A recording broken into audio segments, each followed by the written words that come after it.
오늘 드디어 이스라엘 백성들이 예수님을 십자가에 못 박는 장면이 나옵니다. 우리 23장 33절 말씀 다시 한번 읽어보도록 하겠습니다. 해골이라고 하는 곳에 이르자 그들은 예수를 십자가에 못 박고 두 제수도 하나는 그 오른쪽에 하나는 그 왼쪽에 못 박았습니다.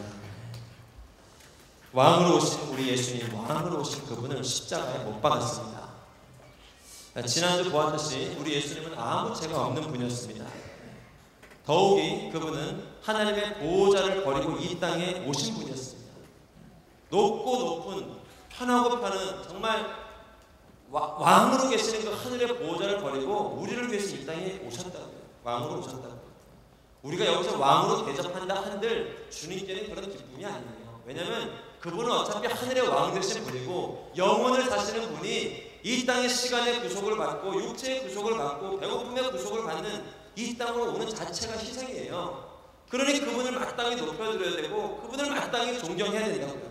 그러나 그 하나님의 아들을 십자가에 못 박은 거예요. 사람들이 몰라서 그랬을까요? 잘 착각하고 그랬을까요? 아닙니다. 얼마나 많은 표적과 사인을 주셨어요. 기적을 보여주셨어요. 사람이 할 수 없는, 하나님만이 할 수 있는 일들을 보여주셨어요. 그리고 예수님 스스로도 말씀하셨어요. 나는 유대인의 왕이다. 난 하나님의 아들이다 라고 말씀을 하셨다고, 메시아라고 말씀을 하셨다고요. 그런데도 사람들의 죄는 우리 예수님을 못 박은 거예요.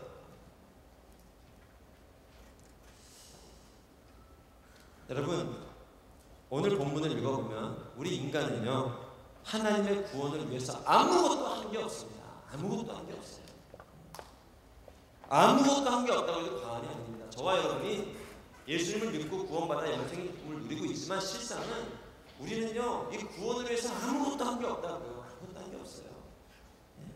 보십시오. 에덴 동산을 만들어 주셨습니다. 완벽한 동산을 세팅해 놓으셨다고요.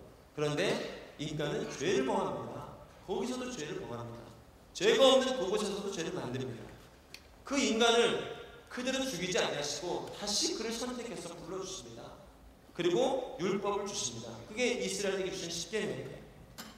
이쯤 되면 이제는 정말 이 율법을 잘 지키며 살아야죠. 그러나 또다시 이 아주 극악무도한 우리 이스라엘 백성, 우리는요 다시 그 하나님을 저버리고 반역하고 배도하고 율법을 지키지 않고 하나님 사랑하지 않고 사람 사랑하지 않는 삶을 또 타락을 하는 거예요. 수많은 역사가 반복되다 이제는 드디어 왕이신 그분이 친히 오십니다. 하나님의 아들을 친히 이 땅에 보내주십니다. 그러면 이제는 좀 그분을 경배하고 그 많은 기적과 이적을 베풀어 주셨으면 찬양하고 엎드리고 주님이 우리의 구원자 되심을 고백하고 회개하고 돌아와야죠. 그러나 이 왕으로 오신 예수님을 어떻게 합니까? 십자가에 못 박아 죽이는 거예요. 이게 우리의 죄입니다. 죄. 우리는요 구원받을 자격도 없고 구원을 위해서 아무것도 한 것이 없어요. 우리가 그 시대에 있었으면 우리가 예수님을 모시고 예수님을 못 박지 마십시오 라고 얘기를 했을까요? 지난주 보니까 한 사람도 그 얘기를 하는 사람이 없다는 거예요. 모두가 침묵. 그리고 대부분은 예수님을 죽이자고 얘기를 했다는 거예요. 그게 저와 여러분 안에 있는 죄라는 거죠. 우리가 아무것도 한 게 없어요. 그 예수님을 못 박아 죽인 게 전부라고요. 그러니 우리는 심판받은 마땅한 사람들입니다.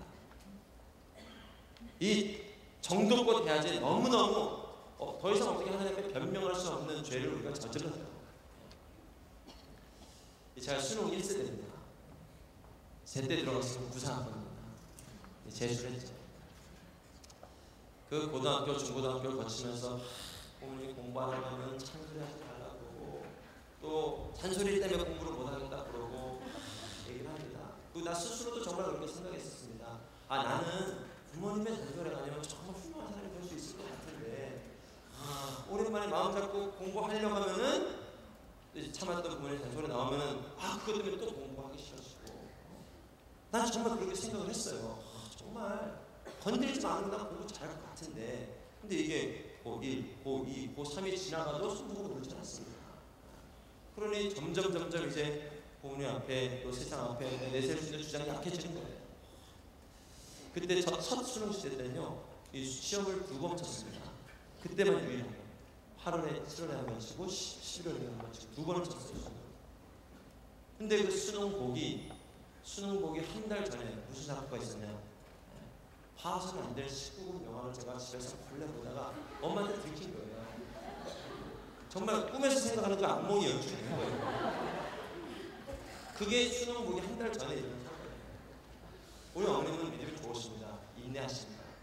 그럴 수 있습니다. 기도해. 또 합니다. 그리고 수능 보기 한 2주 전에 무슨 일이 있었는가? 무면허 운전사고가 났어요. 그 사고는 두렵지가 않습니다. 그 다음날 오실 그 부모님을 기다리는데 한시도 잠이 안 와요. 얼마나 무섭고 그러나 우리 성령 충만하신 우리 아버님은 오셔서 2번 정도 이렇게 분을 삼키시고 기도하고 그래가지고 왜 거기냐 그러고 서빙고 선정 가지고 제가 그때 한 4시간을 거기서 막 하여튼 기도 반 또 걱정 반 하면서 그러고 보니 참 안타까운 거예요. 이 생각. 그리고 수능 점수가 잘 나온 게 있겠습니까? 안 나오죠. 그리고 와신 상담대 2번째 시험 잘 보리라 준비하고 열심히 하는데 2번째 시험이 어렵게 나왔어요. 첫 시험이 쉽게 나와요. 그러니까 첫 시험 점수로 대학에 갔어야 되는 상황이에요. 그런 상황이 연출된 겁니다. 결정적인 사건은 그리고 나서 이제 제일 먼저 제가 따야 되는 운전면허 시험이었습니다. 수능 시험 학교 떨어지고 또다시 무면허 사고 나면 안 되니까 운전면허는 정말 쉽습니다. 그렇죠? 그때는 더 쉬웠어요. 필기시험고 그 다음에 실기시험. 실기시험은 저는 따로 당상입니다. 과속만 안 하면 됩니다. 근데 문제는 필기예요. 근데 필기는요 한 2, 3년만 공부하면 다 붙는 거예요. 근데 그 필기시험은 떨어집니다. 그리고 부모님 앞에 이 떨어진 불합격 학교 떨어졌죠. 그냥 다 떨어졌죠. 그리고 이제 이것까지 보여드리는데 정말 나는 정말 안 돼. 내가 어머니 앞에 부모님 앞에 설 수가 없더라고요. 그리고 그때 우리 부모님도 좀 맞았어요. 대학 때는 이해합니다.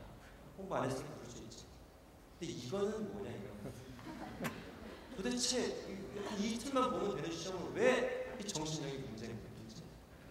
제 스스로도 난 안 돼. 더 이상 어떻게 나설 수 있는 그 자격이 안 되는 거예요. 스스로도. 여러분 우리가요 이런 상황을 자주 경험하는 거예요. 내 스스로 보기에 그만하면 좀 착하게 살아야지. 그만하면 좀 이제 정신 차려야지. 그만하면 좀 술 담배 끊어야지. 그만하면 좀 기도해야지. 그만하면 좀 예배해야지. 그만하면 좀 하나님 말씀 봐야지. 근데 여전히 그러고 있거든요. 여전히 죄가 얼마나 강한지요. 무기력이 얼마나 강한지. 실패, 좌절, 두려움, 거절감이 얼마나. 그 정도 되면 사람 무서워하지 말아야지. 아직도 사람이 두렵고 무섭고. 그런 나 자신을 보면서 이 죄가요. 너는 도저히 안 돼. 네 인생은 믿음을 부어줘도 선물을 줘도 안 되겠구나. 이런 자격지심이 밀려오는 거예요. 주님 내가 이번에만 취업하면 이번에 취업은 내가 정말 주님 나라 위해서 11조도 열심히 하고 봉사활동도 열심히 다니고 직장 다니면서 전도도 하고 열심히 하겠습니다. 들어갔는데 해보니까 부딪혀보니까 바빠요. 부딪혀보니까 관계하기 바빠요. 내 삶 지키기 바빠요. 그러다 보니까 모든 것 잃어버리고 사는 거예요. 그리고 주님 앞에 서려니까 내 스스로가 용납이 안 되는 거예요. 이제는 스스로 주님 앞에 나갈 수 있는 힘이 없는 거예요. 여러분 이게 무서운 죄입니다. 죄예요. 그리고 오늘 유대인들이 예수님을 못 받았던 그 죄가 바로 이 죄예요. 우리가 지금 구원을 노래하고 구원을 찬양하지만 그럴 수 있는 자격이 없다고요. 왜? 그 주님 왕으로 오신 그분마저 십자가에 못 박았다는 거예요. 이게 죄가 갖고 있는 영향입니다. 무섭지 않습니까? 에덴 동산에서 신라고를 경험합니다. 그리고 선택을 해주는데 또다시 주님을 떠납니다. 그리고 이제는 왕으로 오신 예수님을 십자가에 못 박아버립니다. 이것이 저와 여러분 가운데 있는 죄라는 거죠. 그리고 그 죄는 우리가 느끼면 느낄수록 보면 볼수록 알면 알수록 하나님 앞에 나갈 수 없게 만들어요. 이제는 나도 양심이 있거든요. 이제는 더 이상 내가 뭐라고 얘기할 수가 없는 거예요.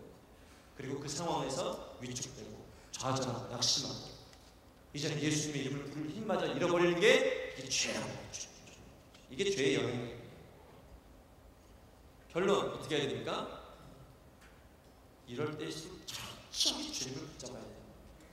무릎을 꿇어야 되는 거죠. 그 큰 죄의 영향력 앞에서 우리는 더더욱 주님 앞에 의지하고 주님 앞에 무릎을 꿇어야 돼요. 여러분, 이 시대는 참 많은 중독이 있습니다. 술의 중독이 있죠, 알코올, 또 담배 중독이 있죠, 게임 중독이 있습니다. 게임. 영화 중독, 드라마 중독, 미디어 중독이 있습니다. 음란물 중독이 있습니다.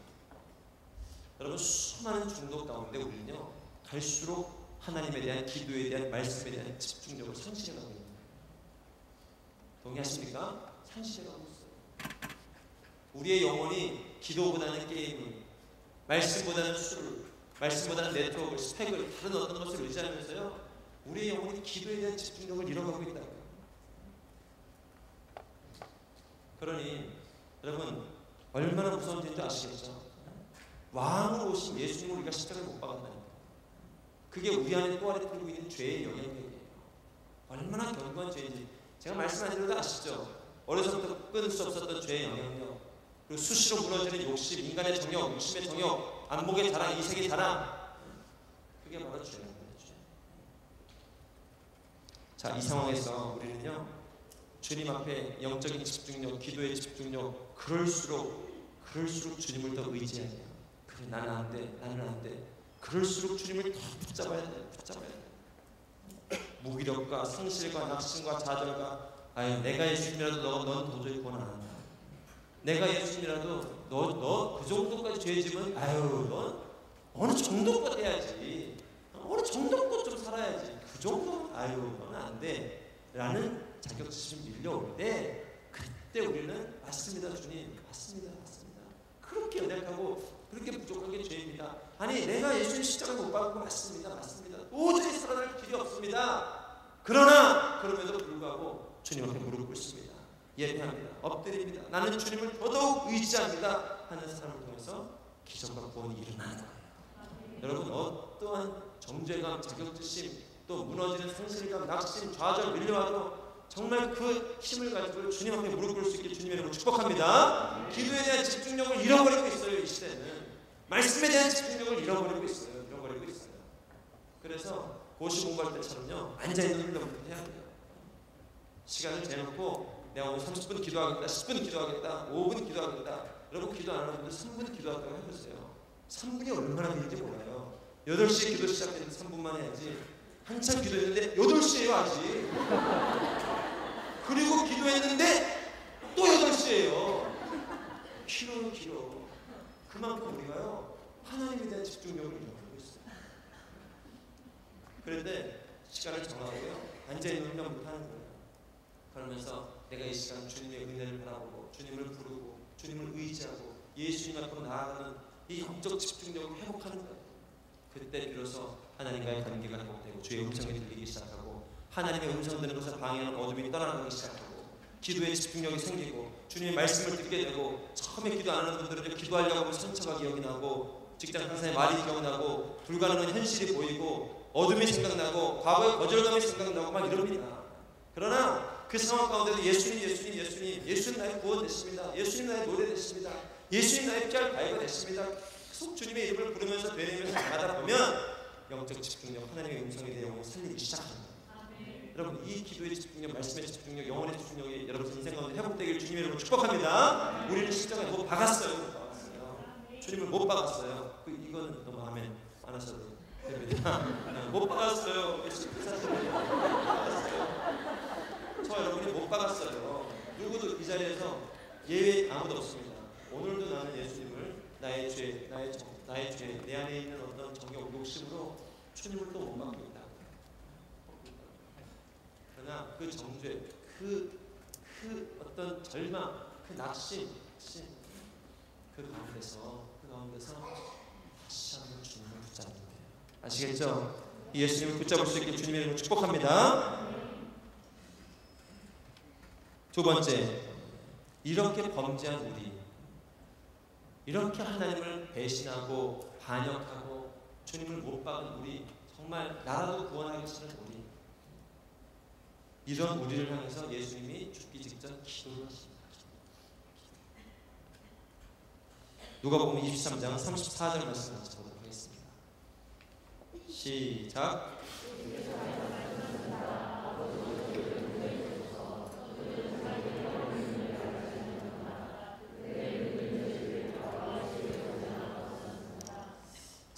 범죄하고 있는 우리예요. 예수님을 반역하고 있는 우리예요. 당장이라도 십자가에 못 박히다가 내려와서 우리를 심판하고 싶은 우리라고요. 그런 우리를 향해서 주님이 뭐라고 기도하셨는가? 하나님 아버지, 저 사람들을 용서해 주세요. 제발 좀 용서해 주세요. 쟤는 제가 무슨 잘못을 저지른지 모르고 있어요. 쟤는 자기가 옳다고 생각하고 있어요. 쟤는 제가 잘못한 걸 모르고 있어요. 쟤는 저게 죄인 줄 모르고 살고 있어요. 그러니 제발 좀 주님 아버지 용서해 주세요. 용서해 주세요. 우리 용서해 달라고 기도하는 거예요. 여러분, 이 기도 때문에 우리가 살게 되고, 이 기도 때문에 우리가 오늘도 하나님 보좌로 나아갈 수 있는 함령을 얻게 된 거예요. 여러분, 이게 우리한테 잘 와닿지 않습니다. 완전히 그릇이 다른 어떤 말씀, 완전히 우리와 클래스가 다른 어떤 가르침, 이 삶이기 때문에 이게 잘 와닿지 않아요. 그리고 이 하나님의 용서를 자꾸 내 수준으로 이해를 해요. 내 수준으로. 그러니까 자꾸 자존감이 낮아지고요. 자꾸 스스로 용납을 잘 못하고요. 나는 안 된다고 생각하고. 왜요? 이 하나님 그릇을 잘 몰라서 그래요. 하나님의 용서를. 지금 우리가 이스라엘 백성이 못 박으면서 그래도 어쩔 수 없이 당한 거에 용서해 주세요. 이러니까 그래 주님 용서해 주세요가 아니에요. 지금 주님을 용서하고 믿을 마음이 전혀 없어요. 그러면서 막 십자가에 못 박고 있는 거예요. 그러면서 조롱하는 거예요. 막 조롱. 그러고 있는데 하나님이 뭐라고 하시는가? 예수님이 용서해 주세요. 용서해 주세요. 얘들 좀 용서해 주세요. 주님. 아버지 용서해. 그렇게 아픈 고통 가운데 그 기도를 하고 계시는 거예요. 근데 요거를 우리가 자꾸 이해를 못하니까 몇 번 죄 짓다가 스스로 낙심합니다. 몇 번 죄 짓다가 스스로 절망해요. 왜? 이 정도 죄 지면 용서 안 해줄 것 같거든요. 우리 주님 뭐라고 하셨습니까? 하루에 70번씩 7번 490번 똑같은 죄를 지어도 용서해 준다고 합니다. 아멘? 아멘이에요. 아멘. 똑같은 죄를 70번씩 7번 반복해서 지어도 하늘 아버지는 용서해 준다고 했단 말이에요. 근데 이 용서를 내 수준으로 이해하니까 조금 반복해서 죄 지으면 또다시 절망합니다. 절망을 뭐 합니까? 당신이 그런 사람이고 내가 그런 사람인데 원래 죄 가운데 태어났는데. 근데 뭐 하루에 3번 반복해서 짓고 5번 반복해서 짓고 10번 반복해서 짓고 하면 이제 스스로도 경멸스러운 거예요. 스스로도 나는 도저히 안 돼. 야, 내가 하나님으로 너 용서 안 된다. 왜? 내 수준으로 용서를 이해하니까. 그러면서 자존감을 가닥을 치고요. 절망하고 낙심하고요. 아니 죄까지 지었으면 이제라도 예수님 붙잡아야 될 거 아니에요. 근데 죄 짓고 이제는 그 정죄감 때문에 예수님 못 믿겠다는 거예요. 정말 안타까운 일들 많습니다. 어려운 가운데 있어요. 이제 예수님 믿으라고 그래요. 모태 신앙이었어요. 어렸을 때 신앙생활 했어요. 물론 썬데이 크리스천이었어요. 그냥 형식적으로 예배 드리고 했어요. 조금 위기가 오는 것 같아요. 그런데 하나님 앞에 기도하라고 합니다. 예배하라고 합니다. 뭐라는 줄 아세요? 기복신앙. 나는 그렇게 하나님 기복신앙으로 믿지 않고요. 그리고 나는 그렇게 또 이렇게 나가기 죄송해요. 하나님 앞에. 죄송하다는 거예요. 이해가 되세요? 죄송하네요. 나는 이제까지 안 찾았는데 이제 와서 주님 찾는 게 죄송하네요. 죄송하네요. 지금 안 나가고 있는 게 죄송한 거야. 안 나가고 있는 게. 지금 예수님만 모르는 게 죄송한 거야. 죄송한 거. 근데 이게 사단이 교묘해요. 교묘하게 속아요. 어줍지 않은데 의를 가지고요. 나는 지금 몇 년간을 이렇게 방탕하게 살았는데 나는 조금 더 삶을 정리하고 그리고 예수님한테 나오겠습니다. 이런 말도 안 되는 생각을 하는 거예요. 왜? 하나님의 용서를 다시 자기 수준으로 이해하니까. 근데 오늘요, 이 주님의 용서를 분명히 이해해야 됩니다. 뭐라고 용서하십니까? 못 받고 있는 저들을 향해서 하나님 아버지, 저들을 용서해 주세요. 제발 좀 용서해 주세요. 이게 아버지의 용서, 아들 예수 그리스도가 이룬 용서입니다. 깊이가 다르죠. 클래스가 완전히 다른 거예요. 하나님 용서.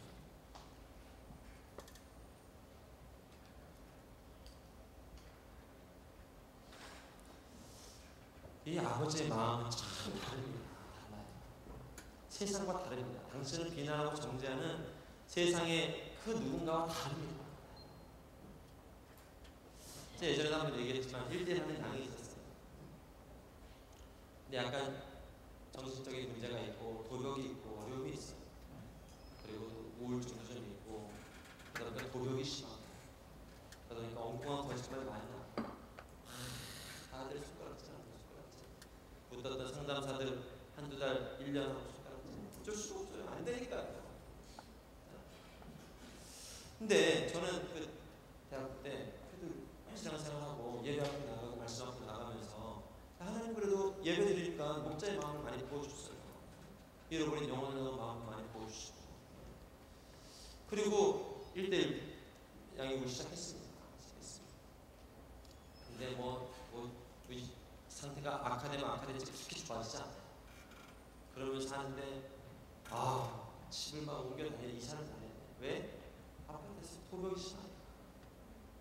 집에 들어오는 우편물 다 동네 아파트 우편물 다 줍니다. 이유가 없어요. 그냥 불안해서. 그리고 들통나면 그 아파트에서 살 수가 없어요. 또 옮겨고 옆 동으로 옮겨고 또 다른 동네로 옮겨고 계속 되는 거예요. 그러니까 어머니가 안타까워서 이제 전화가 온 거예요. 이럽니다. 어떻게 합니까? 근데 제가 그런 말을 했나 봐요. 아유, 그 친구는 얼마나 힘들겠어요. 이렇게 얘기했나 봐요. 그 친구는 본인은 얼마나 힘들겠어요. 이렇게. 그냥 그게 좀 제가 느껴졌나 봐요. 근데 이 말이 달랐나 봐요. 왜냐면 얘기하면 아유, 참 문제네. 다 이렇게 얘기를 해줬나 봐요. 근데 저는 그 친구 입장에서 얘기를 해줬다는 거예요. 이게 아들을 낳으려는 부모 입장에서도 넌 고마웠나 봐요. 그리고 야, 우리 윤성호 선생님 다르게 얘기하네. 고맙네. 근데 내가 생각해도 스스로 고마울 것 같아요. 그렇지 않겠어요? 문제가 있는데 근데 사실 본인은 얼마나 힘들겠어요. 그죠? 본인은 얼마나 힘들겠냐고요. 이 예수님을 믿고 하나님의 은혜를 조금만 알아도 이런 마음이 나와요. 여러분도 나와요. 근데 하물며 우리 예수님은 범죄한 당신의 인생, 무너진 당신의 인생, 좌절한 당신의 인생, 절망한 당신의 인생, 큰 문제도 아닌데 넘어진 당신의 인생, 그 문제를 가지고 아파하고 절망하고 낙심할 때 우리 주님은 어떤 마음 가지고 있냐고.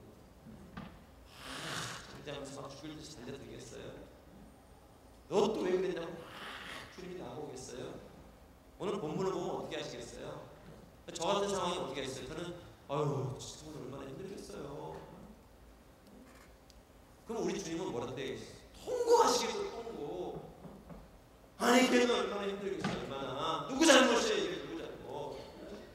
걔 잘못이라고 할 수도 없잖아요. 자녀에게 문제가 있을 수도 있고 음란한 시대가 문제일 수도 있고 해외 그 유학 갔던 그곳에 문제가 있을 수도 있고 아이 잘못이라고 할 수는 없잖아요. 아이는 얼마나 힘들겠어요. 아이는 그 죄 때문에 얼마나 힘들겠냐고요. 통곡하시는 분이 예수님이란 말이에요. 오늘 본문을 문맥상 살펴보면 범죄한 아들을 향해서 뭐라고 합니까? 쟤들 용서해달라고. 쟤가 저러는 거는 쟤들이 저걸 몰라서 그러는 거예요. 뭘 몰라서 그러니까 알고 다 의식이 끼어있고 정신이 제대로 바뀌는 사람들인데, 근데 하나님은 예수님을 번호해 주는 거예요. 아닙니다 하나님. 쟤들은 아직 주님을 정확히 몰라서 그래요. 아직 믿음을 정확히 몰라서 그래요. 아직 말씀의 능력을 몰라서 그래요. 아직 기도의 능력을 잘 몰라서 아직 무릎 꿇는 훈련이 안 돼서 그래요. 용서해 주세요. 저 눈이 열리고 저 귀가 열리면 분명히 일어날 거예요. 새롭게 될 거예요. 용서해 주세요. 이게 예수님의 기도라고요. 여러분을 위한 기도라고요. 여러분을 위한 예수님의 중보라고요. 지금도 하고 계시는 중보라고요. 할렐루야. 사실요, 교회에서도 힘들고 어려울 때 상황경을 끼고 볼 때가 많습니다. 특히 요즘은요, 정신적으로 아픈 분들이 많아요. 정신적, 정서적, 감성적으로 아픈 분들이 많아요. 사실 이 세상에 우리 제정신 가지고 살 수가 있겠습니까? 이 바쁘고 분주한 시대에 핸드폰 들고 있죠. 정말 이 제정신으로 살 수 없는 시대예요. 그러다 보니 조금 삐끗하고 조금 절망하고 조금 사춘기 잘못 보내면 마음의 상처가 생기고요, 생각하는데 에러가 장애가 생기고요, 정신적인 어려움이 생기고 그런 시대예요. 그래도 예수님 믿는다고 교회 나왔는데 교회에서도 3개월, 6개월, 1년 교청생 계속 되다 보면 어쩔 수 없어요. 그때 인간이 진짜 생안경을 끼고 보는 거예요. 피하게 되고 어떤 경우 보이지 않게 왕따 시키기도 하고. 우리도 인간이죠. 자, 그 자리에서 우리 예수님은 어떻게 하신다고요? 당신 편이죠. 그 주님은 그런 당신을 부끄러워하지 않고, 그런 당신을 좀 너무 좀 부끄럽다, 좀 그건 이러지 않고, 우리 주님은 이전에 교인들마저도 왕따시키고. 그럴 수 있어요. 그리고 역지사지 바꿔서 생각해 보세요.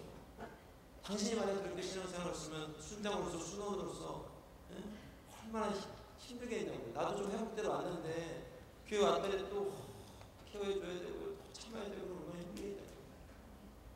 근데 그 자리에서 예수님은 어떻게 하신다고요? 그래서 이해해 주시고, 품어주시고, 내 편 되어주시고, 중보자 되어주시고, 위로자 되어주신단 말이에요.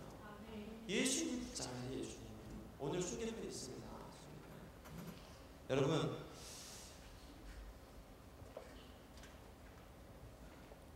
이 조금 이상한 순간이 만났어요. 설마 했는데 그 순간이 또 들어왔어요. 어떻게 해야 될까요? 순 옮겨달라고 해야 될까요? 그 가만히 살펴보면 뭔 말이에요? 다른 사람 의지하겠다는 거예요. 분명히 지난 1년 내가 왕따당한 느낌이 있었어요. 이 수준에서 분명히 그대로 축복성 찬양 같이 부르고 하는데 나는 분명히 내가 왕따를 당했다고요. 순장님도 날 안 챙긴 것 같다고, 순원들도 날 안 챙긴 것 같다고요. 그리고 오늘 순계편이 됐는데 고순원 그대로, 고순장 그대로 됐다고 생각해보세요. 어떻게 하시겠어요? 아니면 아굴깡으로 버텨요? 두고 봐라, 내가 순장 되면 니들 다 이렇게 버텨야 돼요? 어떻게 해야 되겠어요? 예수님을 붙잡아야 돼요. 예수님.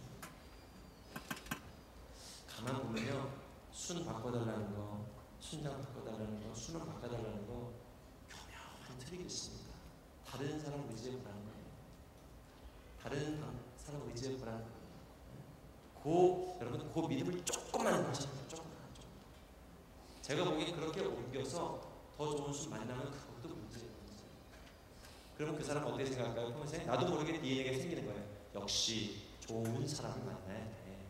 좋은 순장을 만나야 돼. 좋은 순원, 좋은 관계를 만나야 돼. 역시 좋은 사람이 나를 도와주는 거야. 근데 여러분, 그 상황에서 예수님을 붙잡는 예수님이 나의 인도자 되시죠. 예수님이 나의 목자 되어주시죠. 예수님이 나와 함께하고 계시죠. 나는 그 예수님 더 붙잡을래요. 힘들면 못 나올 수도 있죠. 그럴 수도 있어요. 오늘만은 도저히 쓰다당하기 싫다 할 때는 못 나올 수도 있어요. 그래도 예수님은 놓치지 않는 거예요. 예수님은 나의 인도자 되십니다. 예수님은 나의 도움이 되십니다. 왜냐하면 그 주님은 나를 품어주시고 안아주시고 용서해주시고 이해해주시고 함께해 주시거든요.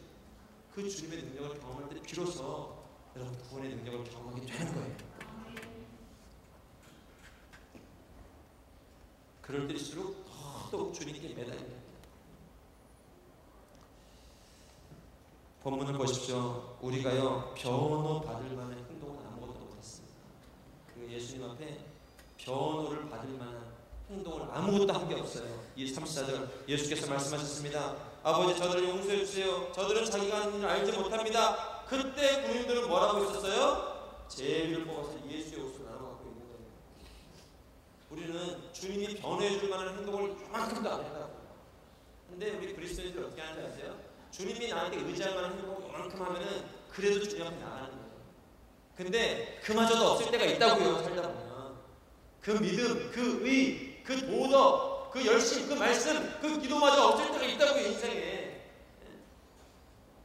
그때는 포기한단 말이에요. 그때는 주님을 놓친단 말이에요. 그러면 안 된다는 거예요. 도저히 주님이 변호해준 행동이 아무리 씻고 찾아봐도 내 인생 가운데 없을 때, 그때도 오늘의 주님을 기억해야 돼요. 맞죠?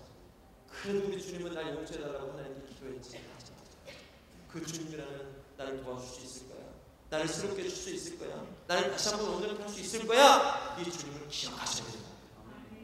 이 예수님을 붙잡을 수 있는 여러분에게 축복합니다. 주님 앞으로 나오셔야 돼요. 예수님 앞으로. 예수님 앞으로 기도하러 나오고, 말씀 앞으로 나아가고, 성경 보러 나아가고, 자꾸 주님 앞으로 나아가야 돼요. 다른 사람은 다 배신합니다. 돈도 배신합니다. 건강도 배신합니다. 백도 배신합니다. 스펙도 배신합니다. 경험도 배신할 수 있어요. 그러나 우리 주님은 어떻게 하신다고요? 당신을 변호해 주신다고요. 당신을 변호해 주신다고요. 끝까지 변호해 주신다고요. 당신이 예수님을 못 박는 그 순간까지 우리 주님은 용서해 달라고 변호해 주신다고요. 예수님을 붙잡을 수 있고 주님의 이름을 축복합니다. 예수님 사랑을 기억하셔야 돼요. 마지막입니다. 마지막. 이 예수님과 앞에 이 못 박히는 양 옆에 두 강도가 있었습니다. 두 강도. 예수님 좌편, 우편에 죽을 죄를 지은 강도가 같이 못 박혀 죽습니다. 자, 예수님은 죄가 없지만 우리의 죄를 대신해서 십자가에 매달려 죽는 거예요. 그러나 이 두 명은 자신의 죄 때문에 죽는 거예요. 얼마나 큰 죄? 십자가에 못 박혀 죽을 만큼 큰 죄를 둘이 저지른 거예요. 실수가 아니에요. 극악무도한 죄를 저지른 거예요. 죽어 마땅한 죄를 저지른 거예요. 그 강도가 옆에 매달려 있단 말이에요. 중요한 건요, 제가 조금 전에 얘기했던 이 용서, 이 하나님의 용서는 예수님 양 옆에서 지금 죽어가고 있는 두 강도도 예외가 아니다.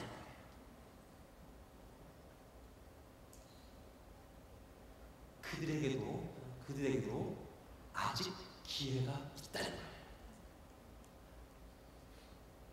믿어주세요.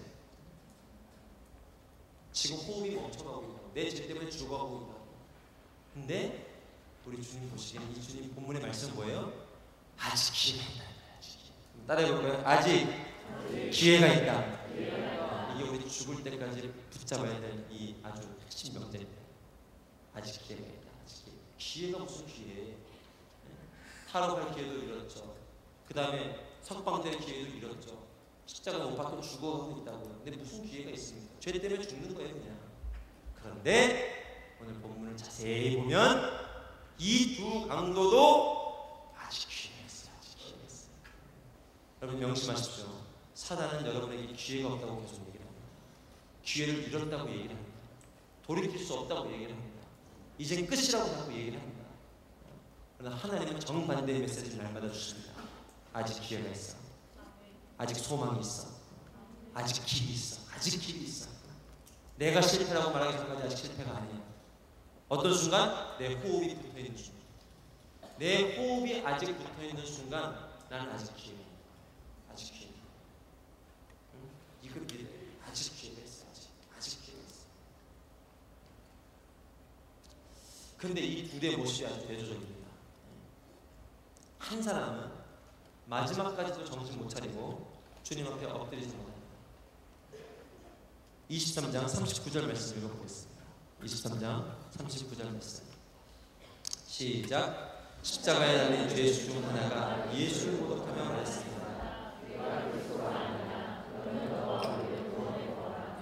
마지막까지 이 예수님을 모독하게 만듭니다. 여러분 오늘 이 39절 보면서 이 죄수가 구원받지 못하게 하는 사단 마귀의 영향이 보이세요? 이게 보이면 성경 읽는 게 재밌습니다. 죄수의 죄가 아니라 사단 마귀가요, 이 죄수가 마지막까지 예수님 못 믿게 하는 어떤 그 영향력, 어떤 그 죄의 영향력이 보이세요? 보세요. 무슨 연유인지 모르지만 죄를 짓기 시작했다고. 어려서부터 극악무도한 죄는 어려서 상처도 좀 많이 있었겠죠. 아픔도 있었겠죠. 그러다 이게 죄가 점점 자라나겠죠. 세상에 대해서 억가심정이 있었겠죠. 세상이 나한테 해준 게 뭐가 있어. 그러면서 막 죄를 짓기 시작했겠죠. 그러면서 예수님의 자녀로서의 삶은 점점 멀어지게 만들었죠. 어떤 경우는 상처를 받았기 때문에 더 주님을 붙잡는 경우도 있잖아요. 근데 죄는요, 이 사단 마귀는요, 이 영혼이 하나님을 만나지 못하도록 더 이걸 가지고 부추겨서 죄로 인생을 죄하고 만들었다고요. 얼마나 큰 죄? 십자가 못 박혀 죽을 죄를 만들었다. 그런데 천재 이후의 기회가 온 거예요. 이 죽기 직전에 하나님을 만날 수 있는, 예수님을 부를 수 있는 기회가 오거든요. 하나님 입장에서는 마지막까지 기회를 주시는 거예요. 마지막까지. 여러분 인생에 하나님은 마지막까지 기회를 주십니다. 걱정하지 마세요. 구원받지 못하지 않을까, 마지막 순간에 예수님 잘 믿다가 마지막에 예수님 안 믿는다고 넘어가지 않을까, 걱정하지 마세요. 마지막까지 주님은 여러분에게 기회를 주시고 길을 주세요. 근데 이 마귀는요, 이 마지막까지도 예수님을 보지 못하게 하는 거예요. 그리고 조롱하게 만드는 거예요. 그리고 믿지 못하게 만드는 거예요. 그리고 세상적인 생각으로 판단하게 만드는 거예요. 그러면서 뭐라고 얘기합니까? 네가 그리스도는 우리를 구원해봐라 하면서 모독하는 거예요. 하나님을 위해서. 이게 죄예요. 이게 죄. 우리 주변에도 이런 경우가 많습니다. 젊어서는 물질 때문에, 돈 때문에 예수님을 못 봤어요. 인기 때문에 예수님을 못 봤어요. 그게 중요한 줄 알거든요. 나이 들어서는 강팍함 때문에 안 보여요. 이전에 내 인생에 경험이 있고 고집이 있거든요. 예수님이 안 보여요. 병 들었습니다. 병 들면 어떻게 해야 됩니까? 희생을 좀 예수님 믿어야죠. 내 힘으로 안 되는 거 아닙니까? 내 열심으로, 내 노력으로 안 되는 거 아닙니까? 이제는 그렇게 예수님 믿어야죠. 예수님 앞에 엎드려야죠. 그러나 마지막 순간까지 예수님 앞에 엎드리지 못하게 되는 사람이 너무너무 많다. 죄책감 때문인지, 아니면 그냥 스스로 자포자기 하고 싶은 건지, 아니면 세상에 대한 억울함 때문인지 주님 앞에 엎드리지 못하게 만든단 말이에요. 사단. 여러분, 우리 중에는 절대로 이런 인생이 없어야 됩니다. 오늘 십자가 달린 이 한편에 있는 예수와 같은 믿음, 고백, 하나님에 대한 마음, 이런 일이 절대로 있어서는 안 되겠습니다. 그런데 똑같은 죄를 저질렀는데 다른 편에 있는 예수에게 어떤 일이 일어나는가? 40절, 41절 말씀입니다. 함께 읽어보겠습니다. 시작.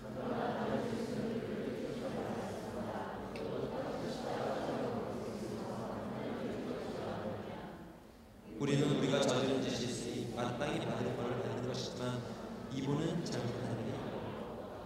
여러분 오해하지 마세요. 이 사람은 죄질이 좋은 사람이었던 게 아니에요. 이 사람은 약간 홍길동처럼 약간 억울하게 들어온 사람이 아니라고요.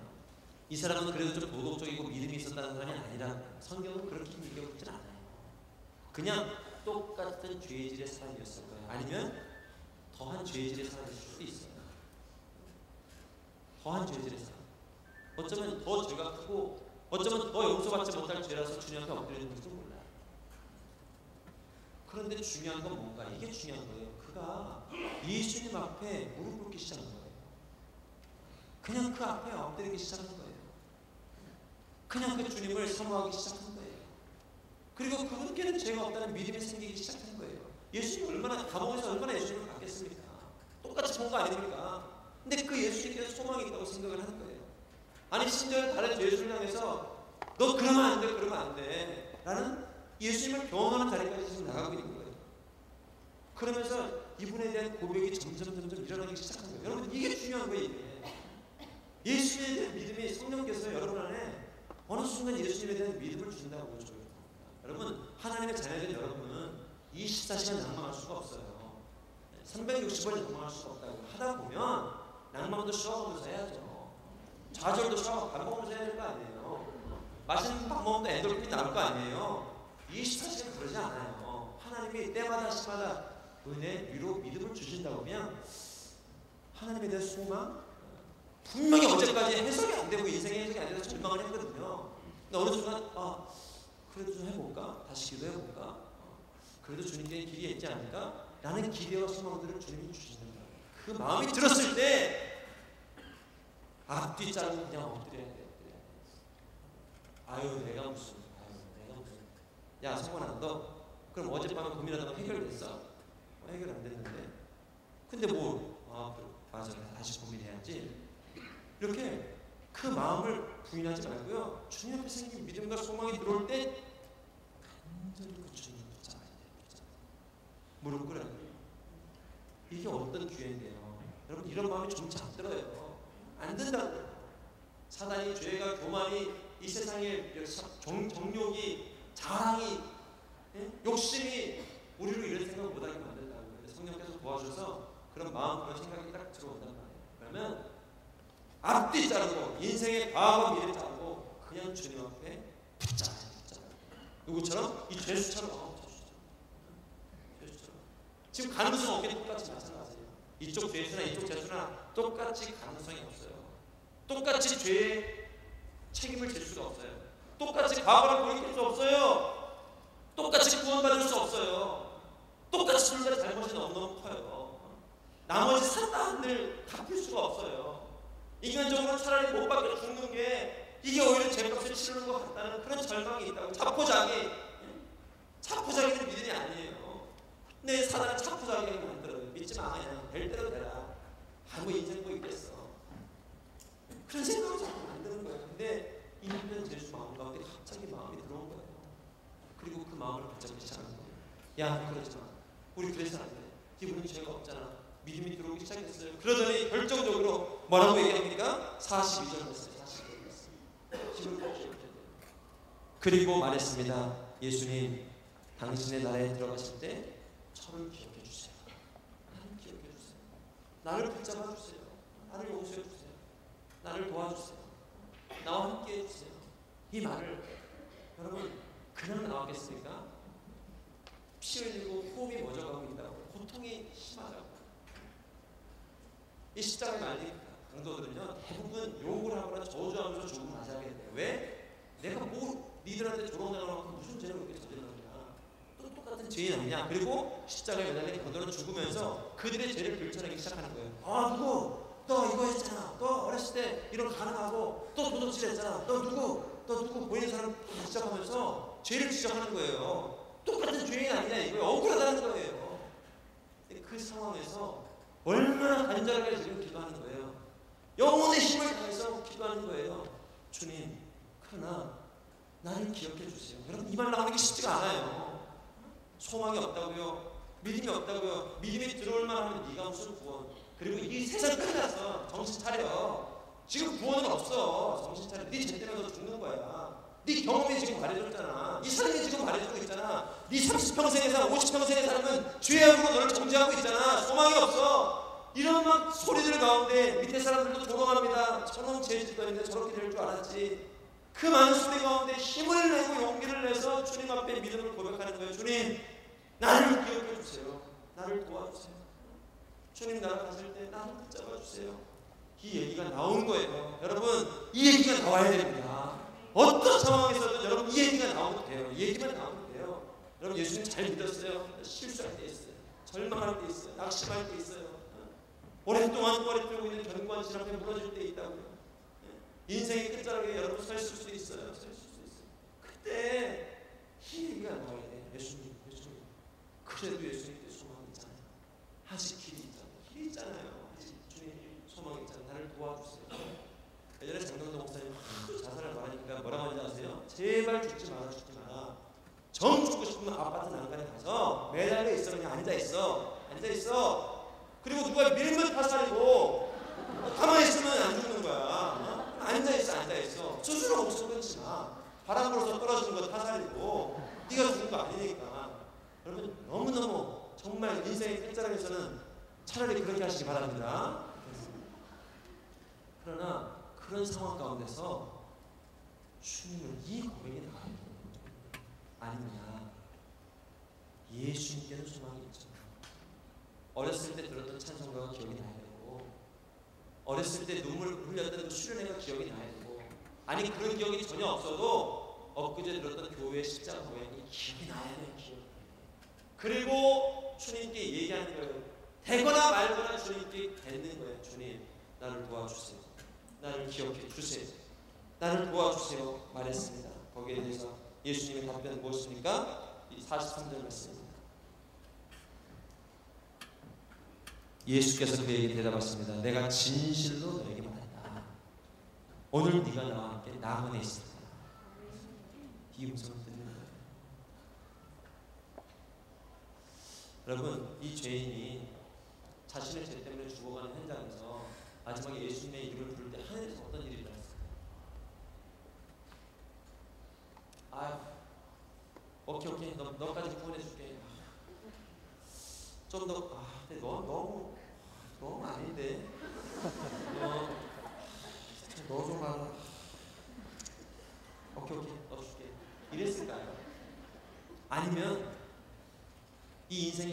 메시라고 50년 동안 기다렸던 이 구원의 빵빠레를 올리기 위해서 대비하고 있는 그 빵빠레가 예수님 날 도와주십시 하는 순간 빵빠레가 터지고요. 하늘에서 잔치가 열리고 드디어 돌아왔구나, 드디어 돌아왔구나. 죄 때문에 죽을 수밖에 없었고, 상처 때문에 죽을 수밖에 없었고, 두려움 때문에 죽을 수밖에 없었던 제가 어떻게 이 마지막 순간에 예수님을 믿게 됐구나. 축포가 터지고 예수님의 삶의 이유가 깨달아지고요. 하늘에서 잔치가 열렸을까요? 이 말 한마디 때문에 하늘에서 빵빠레가 터지고, 오래 기다렸다, 오래 기다렸다, 내가 너의 이 고백을 오래 기다렸다, 오래 기다렸다 하면서 하늘에서는 막 빵빠레가 펴지고요. 그래 어서 오라, 어서 오라, 어서 오라. 잘한다, 잘한다. 아유 진작 오지 그랬냐. 진작 예수님의 이름을 불러야 되는데 정죄감 때문에, 두려움 때문에, 거절감 때문에, 교회에 대한 상처 때문에, 믿음의 거절감 때문에 이 주님을 놓쳤구나. 잘한다, 잘한다. 격려하고 축복해주고 정말 야만의 잔치가 준비되어 있습니다. 잔치가 준비되어 있습니다. 그러면서 막 얘기하시겠죠? 남은 순간 걱정하지 마. 물론 얼마나 힘들겠어. 이제 다시 살 기회를 별로 없을 거야. 그러나 걱정하지 마. 마지막 들어가는 순간까지 천국 천사를 지켜주고, 이제 더 이상 두려워하지 마. 사람의 조롱, 무시, 핍박 전혀 두려워할 거 없어. 이제는 하나님과 함께 하시는 거야. 왜? 너는 나의 사례가 되었으니까. 네가 나를 기억했구나. 천보자기의 순간에, 어둠의 순간에 나를 기억했구나. 어둠을 이겼구나. 사망 문세를 이겼구나. 이 말씀을 이 영혼의 영에서 경계해 주시고, 오늘 저와 여러분은요, 오늘 이 음성을 드려요. 특별히 청년에 대해 이 음성을 자주 수시로 낙심하게 하고 절망하고 좌절하고 포기하게 만드는 이 어둠과 세상 문제를 하면서 나는 주님이 나를 웃으시고 나를 붙잡고 계시지. 이 믿음으로 승리할 수 있는 주님을 축복합니다. 주님께 용서받지 못할 죄는 없습니다. 주님께서 다시 새롭게 하실 수 없는 죄도 없어요. 주님께서 깨끗게 하시지 못할 두려움 없어요. 두려움 없어요. 상처 없어요. 아무리 지금같이 붉은 죄악, 상처, 아픔이라고 해도